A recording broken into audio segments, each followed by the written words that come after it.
Bonjour, bonsoir, bonjour, et bienvenue dans la petite vidéo explicative de ce que vous allez regarder, qui n'a pas été faite pour le premier épisode parce que je suis un gros sac et que j'aime bien faire le wack, et aussi parce que la flemme est quelque chose de très connu. Mais bref, bienvenue dans cette explication de Liber Floridus, même si nous on va dire Liber Chronicles parce que c'est le nom du jeu de rôle auquel on joue. Ce jeu de rôle est créé de toutes pièces, depuis quelques années maintenant, par Varung, qui est notre MJ. Et ce que vous avez à l'écran est notre interface sur laquelle on va évoluer. Les participants ne sont pas tous là parce que malheureusement, récemment, il y a eu une attaque sur Rolium. Enfin bref, c'est un malware de sauvegarde et c'est malheureusement ça.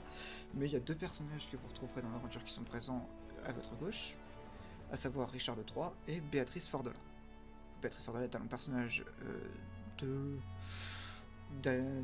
Floros, Daka, enfin bref, on a tous plein de pseudos différents parce qu'on incarne trop de personnages au fil de ces années. Mais bref, et moi, je suis chiant aussi parce que autant j'ai Yvan Psy pour le Twitch, Bubule quand je suis sur des BD à cause de moult aventures, Sei, Kuro, bref, c'est chiant, mais bref. On va passer un peu, et plus vite, aux règles. On est sur Roll20, qui est dans le fond avec la map, et Rolium, qu'on a ici avec la fiche de personnage.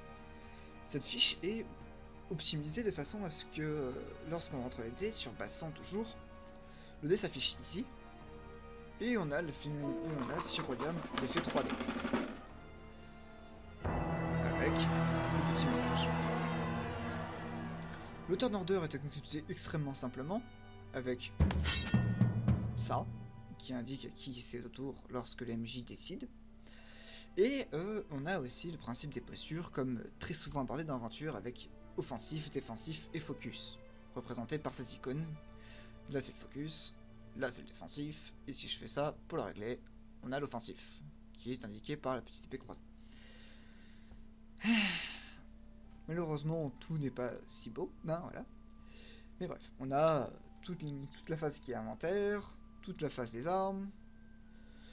Oh là là, je suis vraiment désolé. Parce que là, je suis en train de regarder ça et c'est pas à jour parce que on a la backup. Et voilà, c'est pas du tout à jour. On a, c'est vrai, on a ce petit sigle qui est là, hein, la petite pile béante qui indique que des PV insoignables sont apposés. Ces PV insoignables sont dus à plusieurs raisons, généralement, mais majoritairement ce sera dû à l'utilisation de Psy lorsque cette barre de Psy, qui est en bas à gauche en bleu, est épuisée. On va puiser dans nos PV afin de lancer des sorts, potentiellement, en sachant que un point de V égale un PV égale un point de Psy.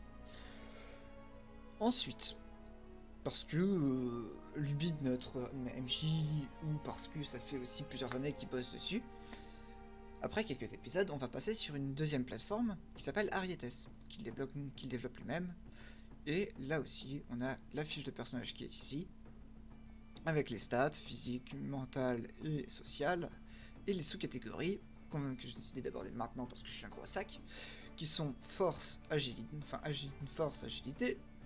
sagacité et charisme, et astuce et mémoire.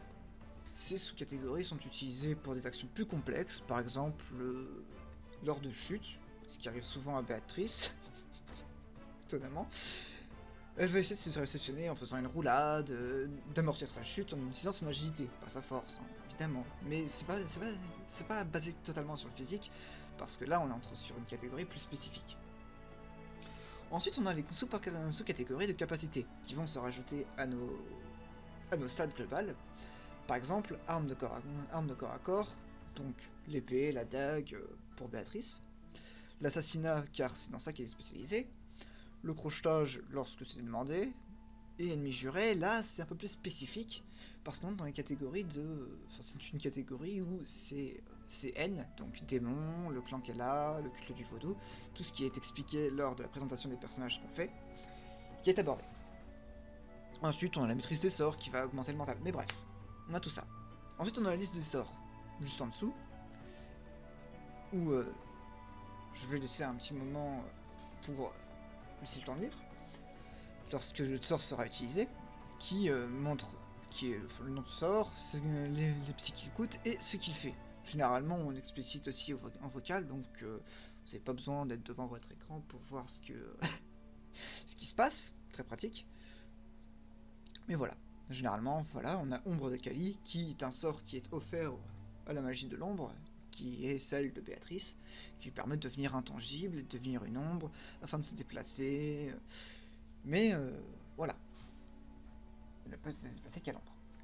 Et ensuite, on a tout ce qui est armure, buste, sac à dos, armes, qui est aussi ici, et toutes les informations secondaires du personnage et son histoire qui est ici. Par contre, j'avoue que c'est un peu petit sur ce truc, ça va être optimisé, c'est toujours en développement, on n'a pas encore les dés, on a la musique qui vient d'être ajoutée, c'est vraiment nouveau Ariates. Donc, pourquoi ne pas l'utiliser, hein, voilà. Et les fiches de personnages qui sont ici avec la défense globale du personnage, la défense magique, sa posture qui est analysée ici pour le défensif, ici pour l'offensif et ici pour le focus, toujours. Là, cette fois-ci, à partir de ce moment-là, on sera sur la TS, on va pouvoir cumuler les avantages et les désavantages. Parce que sur Rolium, c'est pas possible d'avoir plusieurs icônes d'avantages et de désavantages. On a soit l'avantage, soit les avantages, soit les deux en même temps. Et là, on va pouvoir cumuler.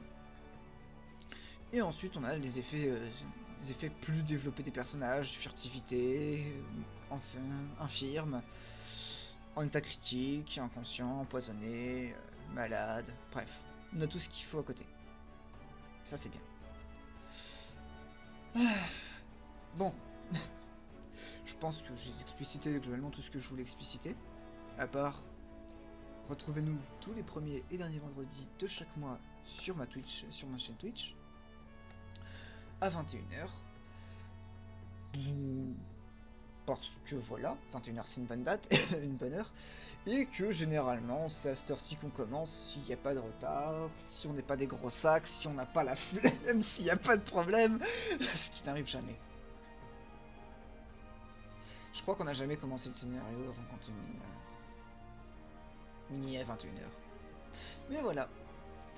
Sur ce, bon visionnage à vous, et abonnez-vous.